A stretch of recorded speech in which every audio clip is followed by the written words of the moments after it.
வணக்கம் நண்பர்களே. இன்னும் ஒரு இனிய காலை பொழுதில் தீதும் நன்றும் நிகழ்ச்சியில் உங்களை சந்திப்பதில் மிக்க மகிழ்ச்சி அடைகிறேன். இன்றைய இணைய உலகம் அது நம்மேல் ஏற்படுத்தக்கூடிய நேர்மறையான எதிர்மறையான பல தாக்கங்களை பற்றி நாம் நீண்ட காலமாக பேசிக்கொண்டிருக்கிறோம். அவற்றில் மிக முக்கியமாக நம்முடைய அடிப்படை சுதந்திரம் மற்றும் பண்புகளை மாற்றக்கூடிய விஷயங்கள், அதாவது நம்முடைய அன்றாட வாழ்க்கை, நம்முடைய எடுத்து வைக்கிற ஒவ்வொரு அடியிலும் நாம் எப்படி இணைய உலகினுடைய கன்னி வெடிகளுக்குள் சிக்கிக் கொண்டிருக்கிறோம் என்பதை பற்றி மிக நுட்பமான விஷயங்களை எல்லாம் இன்றைக்கு தொடர்ந்து ஆய்வாளர்கள் எழுதி கொண்டிருக்கிறார்கள். இந்த மாற்றங்கள், இணையத்தின் வழியாக உருவான மாற்றங்கள் எப்படி நம்முடைய பிரைவசி என்று சொல்லக்கூடிய அந்தரங்க வாழ்க்கையை முற்றிலுமாக அழித்தொழித்து விட்டது என்பதை பலரும் பேசுகிறார்கள். இதை பற்றி நாம் நிறைய இந்த நிகழ்ச்சியிலேயே பேசியிருக்கிறோம். அதில் மிக முக்கியமான ஒரு விஷயம் என்பது நீங்கள் எப்பொழுதும் மற்றவர்களால் அணுகக்கூடியவர்களாக இருப்பது, அதாவது ரீச்சபிள். இந்த விஷயம் என்பது இன்றைக்கு நம்முடைய அன்றாட வாழ்க்கையில் மிகப்பெரிய ஒரு துயரமாக மாறியிருக்கிறது என்று சொல்ல வேண்டும். நான் நிறைய இடங்களில் பார்த்திருக்கிறேன். வண்டி ஓட்டுகிற ஓட்டுநர்கள் அவர்கள் யாரிடமாவது தொலைபேசியில் பேசிக்கொண்டே வருவார்கள். அல்லது நீங்கள் சாதாரணமாக ஒரு பைக்கில் இருசக்கர வாகனத்தில் செல்லக்கூடியவர்கள் யாரிடமோ பேசிக்கொண்டிருப்பதை பார்க்கலாம். தெருவில் நடந்து செல்லக்கூடியவர்கள், வாகனங்களில் செல்லக்கூடியவர்கள், ஏதேனும் ஒரு இடத்தில் அமர்ந்திருக்கக்கூடியவர்கள், ஏன் ஒரு முடிவெட்டுவதற்காக போய் அமர்ந்திருக்கக்கூடியவர்கள் கூட யாருடைய அழைப்புக்கையோ ஏற்றுக்கொண்டே இருக்கிறார்கள். ஒரு முறை நான் ஒரு முடி திருத்தகத்திற்கு சென்றிருந்த போது அங்கு அவருக்கு முடிவெட்டி கொண்டிருக்கிறார்கள். அவர் ஒரு ஆன்லைன் மீட்டிங்கில் ஒரு கணினியை மடியில் வைத்துக்கொண்டு அந்த மீட்டிங் அட்டன் செய்து கொண்டிருக்கிறார். அது முடி திருத்துபவர் அவருடைய முடியை வெட்டி கொண்டிருக்கிறார். அதாவது நாம் எந்த நேரத்திலுமே உங்களுக்கென்று தனிப்பட்ட நேரம் என்பது இருக்க முடியாது. இப்போ உதாரணமாக நீங்கள் ஒரு நிறுவனத்தில் வேலை செய்கிறீர்கள் என்று வைத்துக்கொள்ளுங்கள். வேலை முடிந்த பிறகு, அந்த வேலை நேரம் முடிந்த பிறகு உங்களை யாரும் தொடர்பு கொள்ள மாட்டார்கள், அணுக மாட்டார்கள், மிக மிக அவசரம் இருந்தால் ஒழிய. ஆனால் இப்பொழுது எந்த நேரத்தில் வேண்டுமானாலும் செல்ஃபோனில் நீங்கள் அழைக்கப்படுவீர்கள். அதே போல் நண்பர்கள், உங்களுக்கு நெருக்கமானவர்கள். இன்னொன்று, இன்றைக்கு பார்த்தீர்கள் என்றால் நீங்கள் எல்லோருடைய கட்டுப்பாட்டிலும் எல்லோரும் இருக்கிறார்கள். கண்காணிப்பு என்பது, சிலர் நாம் சொல்வதை நம்ப மாட்டார்கள், இங்கே வீடியோ கால் செய் என்று சொல்கிறவர்களெல்லாம் இருக்கிறார்கள். அதோடு மட்டுமல்ல, நம்முடைய லொக்கேஷனை வைத்துக்கொண்டு நம்மை பின்தொடரக்கூடியவர்கள். இது போதாது என்று நீங்கள் ஏதோ ஒரு காரணத்தினால் உங்கள் செல்ஃபோனை எடுக்கவில்லை என்று வைத்துக்கொள்வோம். அப்போது உங்கள் மீது 1000 சந்தேகங்கள், கேள்விகள். நீங்கள் அந்த அழைப்பை ஏற்காமல் இருப்பதை ஒரு மிகப்பெரிய குற்றம் போல மாற்றுவது, இது எல்லாமே இன்றைக்கு நம் எல்லோருக்குள்ளும் வந்துவிட்டது. நமக்கும் மற்றவர்கள் அதை செய்கிறார்கள், நாமும் மற்றவர்களுக்கு அதை செய்கிறோம். ஆனால் ஒரு 25 வருடங்களுக்கு முன்பு, ஒரு 20 வருடங்களுக்கு முன்பு இப்படித்தான் இருந்ததா? ஒருவர் வீட்டை விட்டு போனால் அவர் வீட்டிற்கு திரும்பி வந்தால் தான் அவர் எங்கே போனார் என்று நமக்கே தெரியும். அவர் சொல்வது தான் உண்மை என்று தெரியும். ஆனால் இப்பொழுது அப்படி அல்ல. மாறாக நாம் எந்த நேரத்தில் வேண்டுமானாலும் நாம் அந்த யாருடைய ஒரு அழைப்பின் மூலமாகவோ நாம் நம்முடைய கண்காணிப்பிற்கு உள்ளாகி நம்முடைய அந்தரங்க வெளியை இழப்போம் என்பது உண்மை. இன்னும் சொல்லப்போனால் 24 மணி நேரமும் நீங்கள் யாருக்காவது ஆன்சரபிளாக இருப்பது, பதில் சொல்லக்கூடியவராக இருப்பது, இது ஒரு மிகப்பெரிய நெருக்கடி. அது அதிகாரம் சார்ந்து இருக்கிறது, அது தனிப்பட்ட உறவுகள் சார்ந்து இருக்கிறது. நமக்கு முன்பின் தெரியாதவர்கள் கூட நம்மை தொலைபேசியில் அழைத்து நம் தொந்தரவுகளை ஏற்படுத்துவார்கள். இன்னும் சொல்லப்போனால் ஒரு நோட்டிஃபிகேஷன் என்று சொல்லக்கூடியவை, ஏதாவது ஒன்று என்னை கவனி என்ற அந்த நோட்டிஃபிகேஷன் வழியாக உங்களை அழைத்து கொண்டே இருக்கிறது. இப்படியாக அழைப்புகள், நோட்டிஃபிகேஷன், இது எல்லாமே சேர்ந்து உங்களை ஒரு மிகப்பெரிய சிக்கலான ஒரு ட்ராப் என்று சொல்வார்கள் இல்லையா, ஒரு மிகப்பெரிய அந்த ஒரு கட்டமைப்புக்குள்ளாக கொண்டு வந்து வைத்திருக்கிறது. இதை நாம் எப்படி தப்பிப்பது என்பது ஒரு மிகப்பெரிய பிரச்சனை. இது ஒரு மிகப்பெரிய தனிமனித பிரச்சனையாகவும் உளவியல் பிரச்சனையாகவும் மாறியிருக்கிறது. எப்படி நாம் தப்பிக்கப் போகிறோம்? வரும் நாட்களில் நாம் பேசுவோம். மீண்டும் இன்னும் ஒரு புதிய சிந்தனையோடு உங்களை சந்திக்கிறேன். நன்றி, வணக்கம்.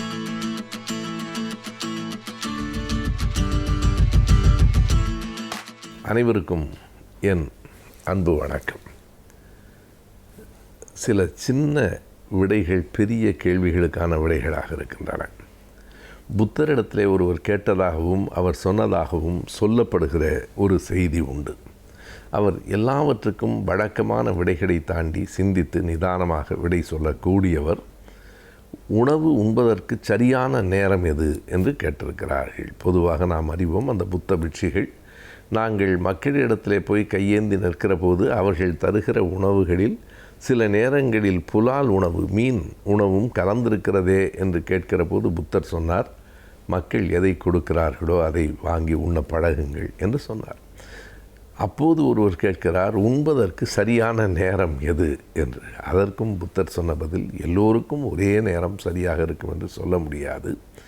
நிறைய வசதி இருக்கிறவர்கள் பசி எடுக்கும்போது மட்டும் உண்ண வேண்டும். ஏனென்றால் அவர்களிடத்தில் உணவு இருக்கிறது, தேவையில்லாத நேரங்களில் உண்ண வேண்டியதில்லை. நிறைய உணவும் வசதியும் இருக்கிறவர்கள் பசி எடுக்கும்போது மட்டும் உண்ண வேண்டும். வசதி இல்லாதவர்கள் எப்போது உணவு கிடைக்கிறதோ அப்போது உண்ண வேண்டும். உணவு கிடைக்கிற போது இப்போது பசி இல்லை என்று விட்டுவிட்டால் பசிக்கிற போது உணவு கிடைக்காது. இப்படி வழக்கமான சிந்தனைகளிலே இருந்து வேறுபட்டு சொன்னவர் புத்தர். அவர் சொன்ன அறம் ஒன்றே ஒன்றுதான், அன்புதான் உலகை ஆளும். எல்லோரிடத்திலும் அன்பு காட்டுங்கள், எதிரியிடம் கூட அன்பு காட்டுங்கள் என்று சொன்னவர். ஆனால் அப்படி சொன்ன புத்தரையே கொல்வதற்கு 3-4 முறை முயற்சிகள் நடைபெற்றன என்று நாம் படிக்கிறோம். யார் அந்த முயற்சியில் ஈடுபட்டார்கள்? அவருடைய பெரியப்பாவின் மகன், அவருடைய சொந்த தம்பி தேவதத்தன் என்று பெயர்.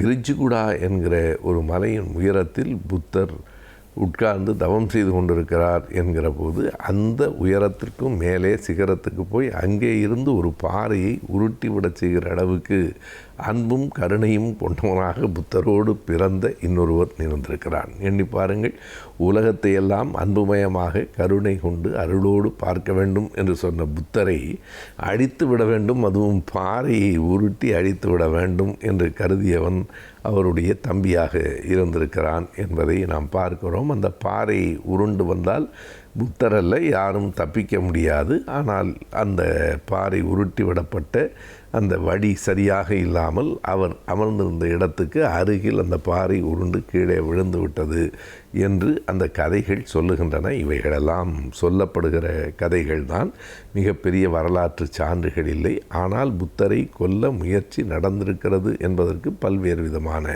கூற்றுகள் இருக்கின்றன. நாளாகிரி என்று ஒரு யானையின் மூலமாக புத்தரை கொல்வதற்கும் முயற்சிகள் நடந்திருக்கின்றன. அந்த நாளாகிரி என்பது அந்த யானையினுடைய பெயர். புத்தர் கதைகளை படிக்கிற போது நாளாகிரி என்று ஒரு யானை வந்து போகும். அந்த நாளாகிரி யானை கொஞ்சம் முரட்டுத்தனமானது.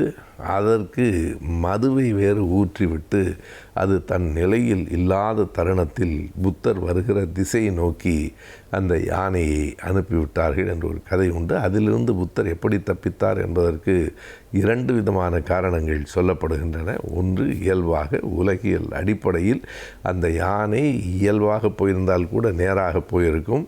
அதற்கு மதுவையும் ஊற்றிவிட்டால் அது மூர்க்கத்தனமாக இருக்கும் என்று நினைத்து செய்தார்கள். ஆனால் அந்த மது போதையில் அது பாதை தெரியாமல் வேறு திசையில் போய்விட்டது என்று ஒரு கூற்று உண்டு. இன்னொன்று, இயல்பாக அந்த மதம் சார்ந்த நெறியில் சொல்லப்படுகிற செய்தி, அந்த நாளாகிரி யானை புத்தரை கொல்வதற்காக வந்துவிட்டது. ஆனால் புத்தரின் முகத்தை பார்த்தவுடன் அந்த யானையே பணிந்து படிந்து போய்விட்டது என்பது இது நம்பத்தகுந்தது அல்ல. ஆனால் இது புத்தரினுடைய மேன்மைக்காக இப்படி கதை சொல்லப்படுகிறது என்பார்கள். புத்தரின் மேன்மைக்கு ஒரு யானையை கொண்டு வந்து நிறுத்தித்தான் சொல்ல வேண்டும் என்பதல்ல. புத்தரின் மேன்மை எங்கே இருக்கிறது என்றால் அவர் சொல்லி இருக்கிற செய்திகளில் இருக்கிறது, அவர் காட்டிய அற வழியில் இருக்கிறது, அவர் வழிவகுத்து சொன்ன அந்த அன்பு உலகத்தில் இருக்கிறது. அதுதான் புத்தரின் பெருமை என்பதை நான் கொள்ள வேண்டும். ஆனாலும் இந்த செய்தியை கொள்ளும்போது என்ன கருத்து இருக்கிறது என்றால், அவ்வளவு பெரிய அன்பின் வடிவமாகிய புத்தரை கொல்வதற்கும் முயற்சிகள் நடந்திருக்கின்றன. இதுதான் இந்த உலகத்தின் இயல்பான போக்கு என்பதை நாம் புரிந்து கொள்ள வேண்டும்.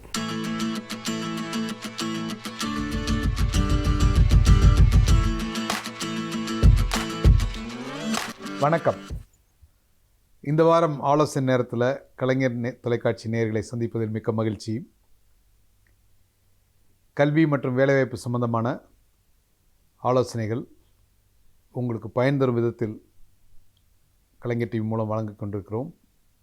அந்த வகையிலே இந்த வாரத்தில் இந்த ஆங்கிலம், அதாவது மொழித்திறன், ஒரு லாங்குவேஜ் ஸ்கில் எவ்வாறு தொழில் செய்பவர்களுக்கும், ஒரு வேலைக்கு போகிறவங்களாக இருந்தாலும் சரி, தொழில் செய்பவர்களாக இருந்தாலும் சரி, மொழியில் இருக்க திறன், மொழியை கையாளும் திறன் எவ்வாறு மிகவும் அவசியமாகிறது அப்படிங்கிறத பார்க்கலாம். அதாவது மொழி ஒரு இன்றியமையாத ஒரு பக்கமாக மாறிக்கொண்டிருக்கிறது. கம்யூனிகேஷன் ஸ்கில்ஸ் அப்படின்னு சொல்லுவாங்க. அந்த கம்யூனிகேஷன் ஸ்கில்ஸ் அப்படிங்கிறது மொழியையும் உள்ளடக்கியது. கம்யூனிகேஷன் ஸ்கில்ஸ் அப்படிங்கிறது பேச்சாற்றல் மட்டுமல்ல, நம்ம வந்து ஒருத்தர்கிட்ட எப்படி கம்யூனிகேட் பண்ணுறோம், இன்னொருத்தர் மூலம் இன்னொருத்தர்கிட்ட நம்ம எப்படியெல்லாம் வந்து கம்யூனிகேட் பரஸ்பரம் எப்படியெல்லாம் உரையாடுகிறோம் அப்படின்னு நம்ம பார்க்குறோம். உரையாடுவது, நம்ம நார்மலாக உரையாடுறது வந்து அது மிக அதிகமாக உரையாடுவது நம்ம பேச்சில் அப்படின்னு சொல்லுவோம். ஆனால் உண்மையிலேயே நம்ம மிக அதிகமாக நம்ம வந்து இன்னொருத்தர்கிட்ட கம்யூனிகேட் பண்ணுறது நம்மளுடைய பாடி லாங்குவேஜ், நம்மளுடைய கண் அசைவுகள், புருவத்தின் அசைவுகள், கண் பார்க்கின்ற இடம், என்ன டிஸ்டன்ஸில் நின்று பேசுகிறோம், என்ன டிஸ்டன்ஸில் அவங்கள்ட்ட பேசுகிறோம், எப்படி நம்ம ஹேண்ட் ஷேக் பண்ணுறோம், எப்படி ஒருத்தர் கை கொடுக்குறோம், எப்படி ஒருத்தரை பார்த்து வணங்குகிறோம், எப்படி கை கூப்பிட்டு வணக்கம் சொல்கிறோம். இது எல்லாமே சேர்ந்தது தான் கம்யூனிகேஷன் ஸ்கில்ஸ்.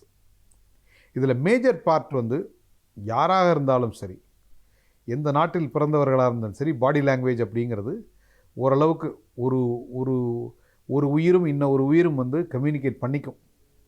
புன்முறுவல் எப்படி வந்து யுனிவர்சல் லாங்குவேஜோ, உலக மொழி, எந்த மொழி தெரியலாம் தெரியாமல் போகலாம், ஆனால் ஒருத்தரை பார்த்து நீங்கள் புன்முறுவல் செய்கின்ற பொழுது ஒரு பாசிட்டிவான ஒரு நேர்மறை எண்ணத்தோட ஒருத்தர் கண்ணை பார்த்து நீங்கள் சிரிச்சிங்க அப்படின்னா எந்த மொழியும் தெரிய வேண்டாம், அவரும் உங்களை பார்த்து சிரிப்பார். He will also respond. Right? அதுதான் வந்து கம்யூனிகேஷன். ஆனால் ஒரு மொழி ஆர்வம், மொழித்திறன் அப்படிங்கிறது ஆங்கிலம் எப்படி வந்து ஒரு கம்யூனிகேஷன்ஸ், ஒரு பிரிட்ஜிங் லாங்குவேஜாக இருக்குது அப்படிங்கிறதான் இன்றைக்கி வந்து நிறைய இடங்களில் பலருடைய வாழ்க்கையில் பல வெற்றி வாய்ப்புகள் தட்டி போனதற்கு காரணம் அவங்களால வந்து அவங்க நினச்சதை சரியாக மற்றவர்களிடம் கம்யூனிகேட் பண்ண முடியாது, நினைத்ததை சொல்ல முடியாதது. எனக்கு வந்து ஒரு பொருளை பற்றிய மிக அதீத அறிவு இருக்கிறது, அந்த பொருளில் ஆர்வம் இருக்கிறது, அதை பற்றி நிறையா ரிசர்ச் பண்ணியிருக்கேன், அது என்ன பண்ணும், ஏது பண்ணும், எப்படி பண்ணணும் அப்படிங்கிறதா எனக்கு தெரியும். ஆனால் அதை எனக்கு வெளியில் சொல்ல தெரியாது, மற்றவர்களுக்கு புரிகிற மொழியில் என்னால் சொல்ல தெரியாது. அப்படின்னா என்ன நடக்கும்? ஒரு அழகான ஒரு நிகழ்வு கேட்டிருந்தேன். அதாவது பழங்காலத்தில் வந்து அந்த ஆங்கிலேயர் காலத்தில் ஒரு லாங்குவேஜ் டிரான்ஸ்லேட்டர்ஸ் அப்படிங்கிறவங்க சென்னையிலாம் நிறைய பேர் இருந்திருக்காங்க. ஆங்கில துறைகளுக்கும் நம்ம ஊர் வியாபாரிகளுக்கும் நடுவில், நம்ம ஊர் விவசாயிகளுக்கு நடுவில் ஒரு டிரான்ஸ்லேட்டர். அவங்க சொல்லுவாங்களாம், அப்போ அந்த 1 மீட்டர் துணி எவ்வளோப்பா அப்படிமா, அவன் 4 ரூபா ஐயா அப்படிம்பாரான். இவர் டிரான்ஸ்லேட்டர் சொல்லுவாராம் அவர்கிட்ட, அந்த ஆங்கிலத்துறையிட்ட $40 அப்படிம்பாரான். அவர் நோ எக்ஸ்பென்சிவ், ஆஸ் ஃபார் $30 அப்படிம்பாரான். இவர் வந்து இல்லைப்பா துறை $3 கேட்குறாருப்பா, 3 ரூபாய்க்கு கேட்குறாருப்பா அப்படிம்பாரான். அவர் சரி ஓகே அப்படின்னு கொடுத்துட்டார். அப்படின்னா அந்த $40-30க்கும் 3 ரூபாய்க்கு இடப்பட்ட உள்ள பணம் வந்து இந்த டிரான்ஸ்லேட்டரோடது. அவங்க வந்து பலவிதமான பணம் பண்ணாங்களாம். அதாவது மிக அதீத, அந்த துறையை விட, ஆங்கிலேயரை விட, அந்த பொருளை உருவாக்குனவங்களோட நடுவில் அந்த மீடியேட்டர், டிரான்ஸ்லேட்டர் அப்படிங்கிறவங்க நிறையா பொருள் ஈட்டினாங்க. அவங்களுக்கும் இவங்களுக்கு தெரியாது இன்னும் லாங்குவேஜ் ஸ்கில்ஸ், அவங்களுக்கு தமிழ் தெரியாது, இவங்களுக்கு இங்கிலீஷ் தெரியாது. இடையில ஒருத்தர் வந்து அந்த மொழித்திறனை மட்டும் வைத்துக்கொண்டு நிறையா பொருள் ஈட்ட முடிந்தது அப்படின்னு சொல்லுவாங்க. ஸோ இந்த கதையை எதுக்கு நான் சொல்கிறேன் அப்படின்னா, நீங்கள் வந்து என்ன துறையில் படித்தாலும் சரி, நம்ம வந்து இன்றைக்கி ஒரு multi cultural society, multi linguistic society அப்படின்னு சொல்கிறது இருக்கும். ஒரு மீட்டிங் ரூமுக்குள்ளே நம்ம போனோம் அப்படின்னா, இப்போ சென்னையில் சாதாரண ஒரு மீட்டிங் ரூம் இல்லை ஒரு வாக்கிங்கில் 10 பேர் நடக்கிறோம். அந்த 10 பேர் நடக்கிறவங்கள்ட்ட பேசுனீங்க அப்படின்னா அதில் 3 பேர் மலையாளம், ஒரு 4 பேர், சென்னை எடுத்துகிட்டா ஒரு 5 பேர் தெலுங்கு, மீது 2 பேர் தமிழ் பேசுகிறவங்க, இல்லை 3 வேறு லாங்குவேஜ் பேசுகிறவங்க, ஹிந்தி பேசுகிறவங்க இருக்காங்க. இப்போ எல்லாருக்கும் ஒரே ஒரு லாங்குவேஜ், கனெக்டிங் லாங்குவேஜ் வந்து ஆங்கிலமாக இருக்கிறது. ஸோ அப்படி இருக்கப்போ ஒரு நிறுவனத்துக்கு போனோம் அப்படின்னா வெளிநாடுகளிலிருந்து வேலை செய்வங்க கூட அங்கே இருக்காங்க, எல்லாரும் இருக்காங்க. அப்போது இந்த மொழியை கையாளும் திறனை நம்ம வந்து சின்ன வயசில் இந்த கிண்டல் பண்ணாமல், நீங்கள் பெரிய பீட்டர் அப்படின்னு சொல்லாமல், ஆரம்பத்திலிருந்து அந்த மொழியை கையாளும் திறனை நாம் கற்றுக்கொள்ள வேண்டும். இன்றைக்கி நமக்கு பிடிக்குதோ பிடிக்கலையோ ஆங்கிலம் வந்து உலக மொழியாகி இருக்கிறது. நீங்கள் எந்த வேலைக்கு, எந்த நாட்டுக்கு என்ன வேலைக்கு போனாலும் சரி, வெளிநாடுகளாக இருந்தாலும் சரி, உள்நாடுகளாக இருந்தாலும் சரி, ஆங்கில மொழியோட அறிவு மிக மிக அதிகம், அதாவது தேவை அதிகம். ஸோ அதனால் வந்து நீங்கள் டிகிரி படிக்கிறப்போ கல்லூரியில் பாடம் படிக்கிறீங்க, பாடம் வந்து ஆங்கிலத்தை தான் படிக்கிறீங்க. இந்த ஆங்கிலத்தை வந்து ஒரு சின்ன சாதாரண சப்ஜெக்ட் அப்படின்னு படிச்சுட்டு பாஸ் மார்க் வாங்குறதுக்கு படிக்காமல் அதை எப்படி நம்ம கம்யூனிகேட் பண்ணுறது, எப்படி நம்ம நினைக்கிற விஷயங்களை வந்து ஆங்கிலத்தில் மொழிபெயர்த்து பேசுறது அப்படின்னு அந்த கல்லூரி காலம் 3 வருஷத்தில் உங்களோட ஆங்கில திறன்களை மிகவும் அதிகமாக வளர்த்து கொள்ள வேண்டும். அதுக்கு வந்து நிறையா ப்ரெசன்டேஷன் கொடுக்கணும். பப்ளிக் ஸ்பீக்கிங், வெளியில் மேடையில் 10 பேருக்கு முன்னாடி உங்களால் தைரியமாக பேச முடியணும். எந்த விதமான கூச்சமுமின்றி 10 பேரோ 100 பேரோ 1000 பேர் முன்னாடி நின்று உங்களால் தெளிவாக நீங்கள் நினைத்த விஷயத்தை அவர்களுக்கு புரிகிறபடி சொல்ல முடியும் என்றால் நீங்கள் ஒரு சிறந்த பேச்சாளர். அதாவது கேட்குறவங்களுக்கு புரியணும். நிறைய பேர் வந்து பேசுவாங்க, கேட்குறவங்களுக்கு எதுவுமே புரியாது. அவர் ஆங்கிலத்தில் வந்து உரையாடுறாருன்னு சொல்லுவாங்க, ஆனால் அவர் பேசுகிற வேகமும் பேசுகிற மொழி ஆளும் திறனும் வந்து நிச்சயமாக கேட்குறவங்களுக்கு புரியாது. என்றைக்கு நீங்கள் பேசுகிறது மற்றவர்களுக்கு புரியவில்லையோ நீங்கள் ஒரு புவர் கம்யூனிகேட்டர் ஆகிவிடுகிறீர்கள். நீங்கள் பேசுகிற மொழி என்னவாக இருந்தாலும் எதிர்த்த மாதிரி இருக்கவங்களுக்கு, உங்கள்கிட்ட கேட்குறவங்களுக்கு அவங்களுக்கு புரிஞ்சால் நிச்சயமாக இங்கே திறனான மொழி கையாளுகிறவர். ஸோ இங்கே இருக்கிறவங்க 10 பேர் இருக்காங்க, 10 பேருக்கு தமிழை தவிர வேறு எதுவுமே தெரியாதுன்னா அவங்கள்ட்ட போய் ஆங்கிலத்தில் பேசுகிறது சரியா அப்படின்னு கேட்டால் தவறு அப்படிங்கிறது உங்களுக்கே தெரியும். ஸோ அந்த வகையில் நீ யாராக இருந்தாலும் சரி, நீங்கள் உங்களோட கம்யூனிகேஷன் திறன் எப்படி இருக்குன்னா, நீங்கள் பேசுகிறதை கேட்பவர்களுக்கு நீங்கள் சொல்ல வந்த விஷயம் முழுவதுமாக போய் சேரணும். அந்த விதத்தில் உங்களுடைய கம்யூனிகேஷன் ஸ்கில்ஸை, லாங்குவேஜ் ஸ்கில்ஸை நீங்கள் வளர்த்துக்கணும். நீங்கள் படிக்கின்ற காலத்தில், கல்லூரியில் பள்ளியில் படிக்கிற காலத்தில் இந்த லாங்குவேஜை கற்றுக்கொள்வது மிக எளிது. ஒரு மல்டி லிங்குவிஸ்டிக் பர்சனாக பல மொழிகளை கற்று தேர்ந்த ஒருவராக நீங்கள் வர வேண்டும். வாழ்த்துக்கள். வணக்கம்.